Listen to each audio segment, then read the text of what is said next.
Beginning to think you forgot about me. I just wish you had better game. It's like you're right there, but can't bring it home. What you mean? All the corny ass pickup lines, the fake phone call. Oh no, that was a real phone call. It was my Right. mom actually. You wanna call her back? No, I'm good. But you should call her. Tell her you tried, but couldn't close the deal. Molly. Thanks, Martin. You know, your little attitude makes me like you even more. You should probably start being nice to me if you want me to leave you alone. What if I don't know how to be nice? Well, then I might have to marry you.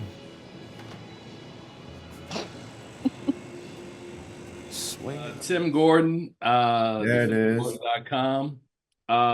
First of all, Darrell, hometown. I got to talk to your parents after we get off the line and let them know we talked today. Okay. It is mad cool to finally meet you. I got limited amount of time, so I'm jumping right in. I love the story and the dynamic between both of you guys.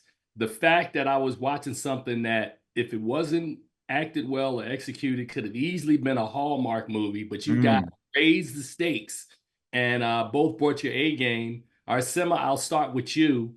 Talk a little bit about the chemistry that you and Darrell formed while making this, and then talk a little bit about what it felt like organically in the moment, man, just going through this process. I mean, I think the chemistry that we formed was organic. We kind of came into it, or I came into it as a professional, being like, I'm here to do the job.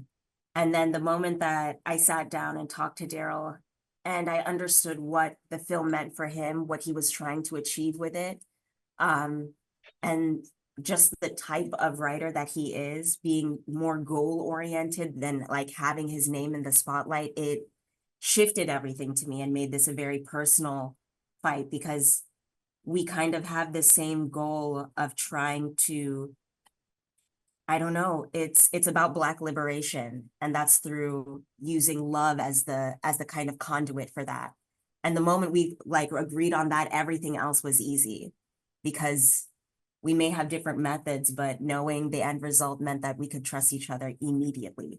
And then also, I mean, he's hilarious. He's such a good person to easy to talk to, that we just became very close friends. And driving to set and driving back every single day, even on days when he wasn't working, like an immediate bond was formed that is very, very difficult to replicate. Darrell, you're giving me more smile during this interview than I saw at all during the entire movie. But talk a little bit about, I love the fact that your character, of course, starts here, and of course, a 3-arc structure. Your character evolves and ends up in his final place. Talk about you as the writer now, Darrell, when you were sitting down, putting this together. How were you constructing in your mind mentally, taking us through that journey from point A to point Z? It's funny you say that, because I don't think we ever do get to Z with the character. You know, we get to A.1.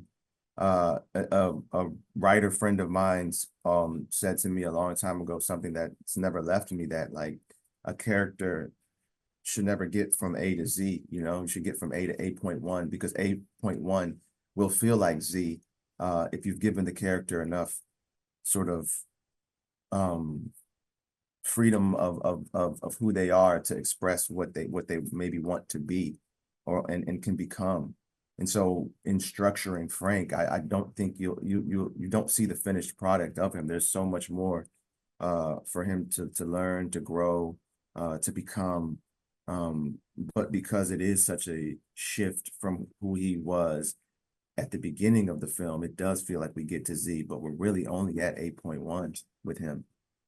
So by virtue when the movie comes out, and I think audiences will be attracted to this story, there's got to be more to the story for Frank on the other end. Is there something else that you got in mind? Like, is there like, we're going to do a 4 to 6 part miniseries? This is a streaming platform thing. What are we talking about?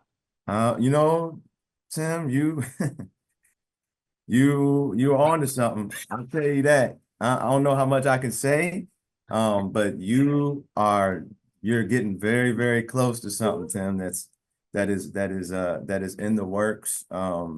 Because this is not the end of Molly and Frank's story. It's really only the beginning of it. All right. Well, I think I'm almost at time, man, but I want to salute both of you guys because when we screened the film, and in order for me to prepare to do this, I was sitting with my significant other, and at the end, we looked at each other. I said, "What do you think?" She was like, "Not bad." I said, "I know, right?" So I think you guys did an amazing job. Thank you for the time. As I said, I'm serious. I'm gonna let Donna and Kevin know that I talked to you. Yo, let them know. Yeah, absolutely. And Arsema, you know, I loved your work on that other thing that they told me not to talk about, but you know what I'm talking about. It's always love, brother. I love anybody that's down with the Brits. We cool. Come on, Tim. That's family. We come on, man. You guys take care. Enjoy your day. Love. Yes. Thank you. Thank you. Thank you. You too. Appreciate you. All right.